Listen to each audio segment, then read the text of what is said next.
Alrighty guys, here comes the real good part. Now we're going to apply everything we learned about polynomial expressions and factoring and use it to deal with simplifying rational expressions. Remember, the word rational means a fraction, and a fraction means to do division when you simplify. Recall, you can only do division if your terms are connected by multiplication. They have to be connected by multiplication to do division. We have learned there are 5 rules of factoring, and the job of factoring is to rewrite a polynomial as a multiplication. So one of the things we're going to do now is learn how to apply factoring. This is important because the directions are not going to tell you to factor. Today's directions say simplify the rational expression. You have got to understand what the purpose of factoring is. And the purpose of factoring is to take a polynomial, which is connected by adding and subtracting many terms, and factor it, which means rewriting it as multiplication. If you can rewrite a polynomial as multiplication, then you can do division.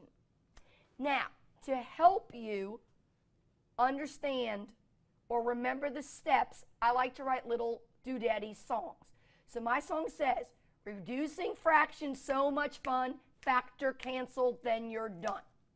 To reduce an algebraic fraction, the first thing you have to do is make sure everything in the numerator and everything in the denominator is connected by multiplication. If it is not, you want to use your factoring rules. Now we had 5 rules of factoring: GCF, difference of perfect squares, trinomials, grouping, sum and difference of perfect cubes. I will tell you, to be honest, we only really work with the big 3 rules. You will hear me constantly talk about a GCF, a difference of perfect squares, or trinomial. Once in a blue moon will we do grouping. Once in a blue moon will we work with perfect cubes. It's those big 3 rules that you have to know how to use to get through the rest of this course. So, look at my fraction I want us to simplify.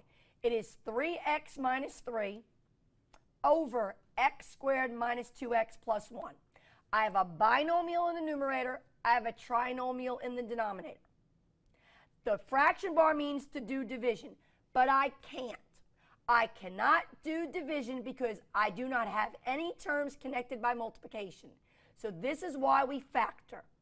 So we look at the numerator and say, what rule of factoring can I do with 3x minus 3? Oh, they both have a 3 in common. I'm going to pull out the GCF.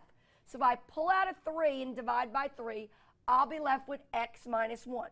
So I'm going to replace the numerator, 3x minus 3, with its factored form, 3 times x minus 1. Everybody with me? Good. Now look at your denominator, x squared minus 2x plus 1. That is a trinomial. There is no GCF. So I'm going to do the trinomial. It's an easy trinomial because it starts out with a leading coefficient of 1.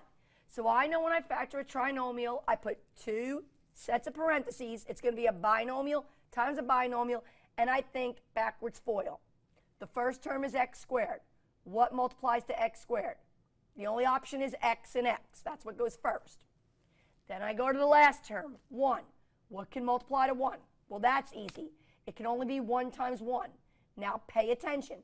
Will 1 and 1 add to the term in the middle 2? Sure it will. So I know I can use the 1 and the 1. I want to add, so the signs are going to be the same. I want to add to negative 2, so they both have to be negative. So now I replace my denominator, x squared minus 2x plus 1, with its factored form, x minus 1 times x minus 1.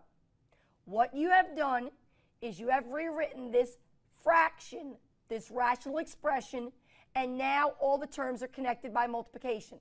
It is read 3 times x minus 1. It is read x minus 1 times x minus 1. So, reducing fractions, so much fun. Factor. We took care of that. We factored. Now it says to cancel. Cancel is a word that means to do division. And your goal is to find a term in the numerator and a term in the denominator that's exactly alike. Because you know if you divide the exact same term, it cancels out and makes a 1. So if you look in the numerator, there's an x minus 1. It's a binomial. Can't separate it, but it's x minus 1. If you look in the denominator, you have the same exact binomial, x minus 1. So we're going to cancel out or cross out 1x minus 1 in the numerator with 1x minus 1 in the denominator. Because we know if we divide the same amount, the answer is 1. I don't need to write the 1 because 3 times 1 is going to stay 3. I don't need to write the 1 because 1 times x minus 1 is going to stay x minus 1. So your new fraction that's simplified is 3 over x minus 1. And I leave the parentheses to know that those two pieces, x and 1, can't come apart. There's not a multiplication. They have to stay together. And you just reduced an algebraic fraction. The moral of the story is, ladies and gentlemen, if you don't know how to factor, you can't get through this chapter or this module. So it's going to be very important to always practice your factoring skills. All right, let's go to the whiteboard. Let's try a couple more.